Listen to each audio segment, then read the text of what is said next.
Well, welcome everyone to another 30-minute Thursday. We'd like to excuse Mike. You may have noticed he's not with us today. He's probably just getting off the slopes about now. He's on a ski trip with his family, so we hope he's enjoying himself. We'd also like to welcome Chase, who's with us. He is our newest advisor. And this is not his first time on a 30-minute Thursday, but it's his first time as an advisor with us. So thanks, Chase, for being with us. And why don't you take a minute, introduce yourself to our followers. Thanks, Seth. Happy to be here. Well, when I'm introducing myself, I always introduce myself as your big brother, of course, right? So Seth's my big baby brother. But I've been working as an attorney for the past several years, and I live here in Utah, and I have a wife and two beautiful daughters. We live in Logan up in the mountains. So maybe I'll go catch Mike on the slopes later or something. But yeah, that's me in a nutshell. Yeah, I don't know. For those of you who watch these regularly, you probably remember Chase was with us probably in the fall last year. We had a 30-minute Thursday where we talked about estate planning. We invited him on, and I guess he had such a good time. He just had to come work with us. Yeah, so welcome, Chase, and we're glad to have you. He's been with us since January, and we love having him in the office. Well, let's jump into our topic today. Our topic is the checklist challenge. Let's see if we can get this pulled up here. Now, many of our current clients are probably familiar with this challenge. It's 34 checklist items that covers 5 major areas of our financial life. And by going through this little, this worksheet, we can gauge where we're at, if we're ready for retirement, or if our retirement looks like it's going to, work out the way we want it to if we're already in retirement. But we're going to kind of go over this briefly, touch on a few of the topics, not all of them. And if anybody would like this checklist in its entirety, please let us know. I believe we'll provide a link at the end where you can access that. So let's go ahead. Let's get started here. And the first topic is income. And Chase, I'll let you take us away. Yeah, the all-important income category. So when we start talking about income, the first thing you want to ask yourself is, do you have a budget? Right, a written budget that accounts for all of your necessary and discretionary expenditures that you're going to have during retirement. Expenses that support that lifestyle that you want to have, right? And from that budget, your advisor will then be able to help you create what is essentially your income need, right? The amount of money that you need to support that lifestyle or support you for the rest of your life. So when we're thinking about income, you need to be able to identify all the different sources of income that you're going to have in the future, okay? And there's probably going to be quite a few, right? You're going to have Social Security income, pension income maybe some passive income from rental properties and other types of investments. And then you're going to have income streams from your assets. Mm-hmm. That brings us to the next item there. Do you have a working inventory of all of your household assets? What's the value of our home? What other real estate and land do we have? We want to know what we have in checking and savings and money market accounts and 401ks and our IRAs and any other assets that we can think of. And we want to have a good working list because, like Chase just mentioned, we have all these different income streams. And once we know what our assets are, we can ask ourselves, okay, how can I take this asset and turn it into a reliable income stream throughout my retirement years? Right. Now, your assets can become that income stream, or they can be kind of an insurance leg of your financial plan in some cases. And when we're talking about inventories, right, you don't want to forget to be able to inventory all of your household liabilities and debts. Not as fun, but we're talking about mortgages, car loans, credit card debt, and student loans if you still have those awful things. And with all of this inventory or income sources, right, you're going to be able to create what's essentially an income plan with your financial advisor. And the closer you get to retirement, the more detailed that plan should be. So if you're pretty close to retirement, something like 5 years out, you want to make sure that you're working with your advisor to have a pretty accurate plan about where income's going to come from, when you're going to turn it off or turn it on, and make sure that you're accounting for taxes and inflation, right? And you might want to build in inflation a little higher these days, right? 7% this year, but we already talked about that last time.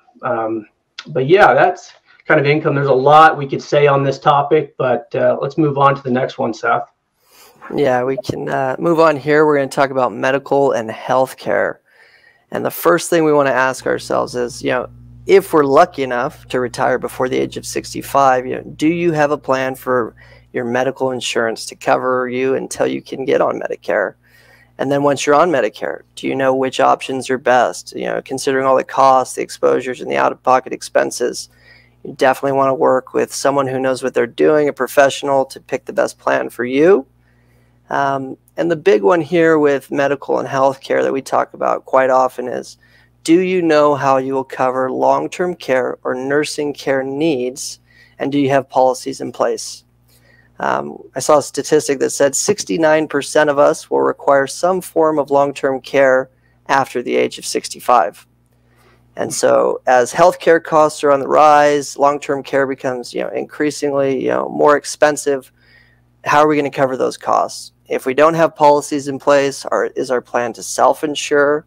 Have we tested that to see how our plan works in the event that we do need it? Because chances are you probably will. Yeah, that's an interesting statistic. And I wonder if 69% of us are actually planning to need long-term care or to have major medical expenses.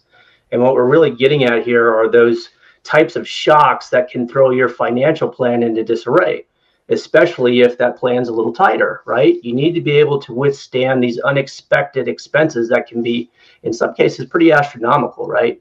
You want to have a plan set up that's going to last.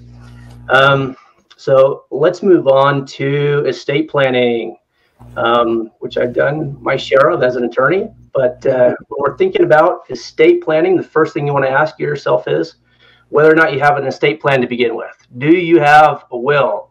Trust? Do you have power of attorney documents? Power of attorney documents for financial decisions or healthcare decisions? Do you have guardianship documents or conservatorship documents? And the list goes on of the things that you could potentially need depending on the state you're in and your situation, right? And most people have some form of estate plan, right? I'm guessing. But estate plans become outdated over time. So you need to be checking your estate plan every 2 to 3 years, especially if there's been any major changes in your life. Let's say you've moved to a different state, or you've recently gotten married, or you have new children, right? All of these things are going to change the way that your estate plan and your financial plan should be structured, right? And your estate plan and your financial plan should complement each other, right? And that's why it's important to ask yourself, is my estate planning attorney and my financial advisor, are they working together? Are they talking? Are they making sure that both of these plans are helping me achieve my goal? And if the answer is no, well, you need to address that, right? Yeah, I think that's extremely important to make sure that both those things are in sync and that your advisor and attorney are working together on that. Well, the next area that we want to cover is risk management. And when we're talking about risk management, we want to ask, has our advisor addressed or know what our current tolerance for risk is? Because our risk tolerance and our appetite for risk will change over the course of our life. For example, if you're younger and you're working, and you see these big swings in the marketplace, it doesn't affect us as much because we have that steady paycheck. We talk about that a lot. But when we're in retirement and we're counting on those investments and we're already taking income from them, well, it can be a bit shocking when we see volatility in the market. And so our appetite for risk is definitely going to go down. If you're close to retirement, maybe within 5 years, your financial advisor may need to adjust the risk level of your investments. May not always be the case. But you should always feel like your investments match your tolerance for risk. We also want to know, if there are changes in politics and policies, are we confident that our retirement will still be okay? We want that peace of mind. Yeah, no, that peace of mind is important. You don't want to feel like you're at a blackjack table if that's not your risk tolerance, right, with investments. Hopefully you never feel that way, though. And that kind of brings us to the last and final category that we'll touch on here, and that's taxes. Do you have tax-efficient strategies built into your financial plan, or are you working on them with your advisor? So ask yourself, do you have a CPA, right? If you do, great. Is that CPA working with your advisor to make sure that you're taking advantage of any tax savings that are available out there? Because they are out there. And the goal here, right, is to make sure that the IRS gets as little of your money as possible. They've already taken their share. Right? So we want to make sure that you keep as much of your money as possible. And one way to do that is, to think about tax-free vehicles of income, right? So things like Roth IRAs.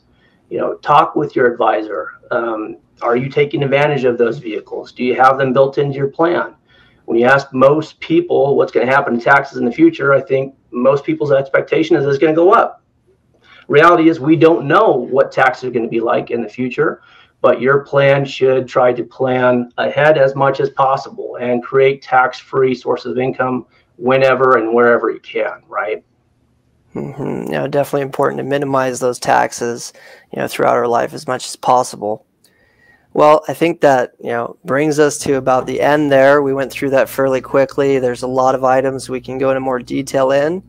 And like we mentioned, if you'd like this full list and go over it in detail, check your score, see, are you ready for retirement? If you're already retired, how do you feel about that retirement? Please let us know, or use this link here that we provided. We'd be happy to share that with you.